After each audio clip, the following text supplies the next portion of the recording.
पुढची बातमी पाहूयात। उद्धव ठाकरे सेनेचे नेते माजी आमदार वैभव नाईक आणि त्यांची पत्नी स्नेहा नाईक एसीबीच्या कार्यालयात हजर झालेत। दोघांचीही रत्नागिरीच्या एसीबीच्या कार्यालयात चौकशी होणार आहे। एसीबीच्या अधिकाऱ्यांना यापूर्वी मी माहिती दिलेली आहे। त्यांनी यापूर्वी ज्या फॉर्मॅटमध्ये माहिती मागितली देण्यात आलेली आहे, त्यानंतर त्यांनी वेगळ्या पद्धतीने माहिती मागितली, ते घेऊन आम्ही चाललेलो आहोत, अशी माहिती यावेळी वैभव नाईक यांनी दिली आहे।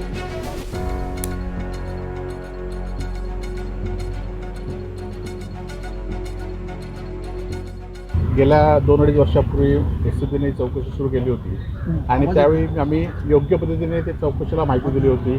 त्यावेळी आमचे जबाब पण घेण्यात आले होते आणि आमच्याकडे जी उपलब्धता गेले 20 वर्षापूर्वीपासून माहिती मागितली त्याप्रमाणे जी होती ती आम्ही दिलेली आहे।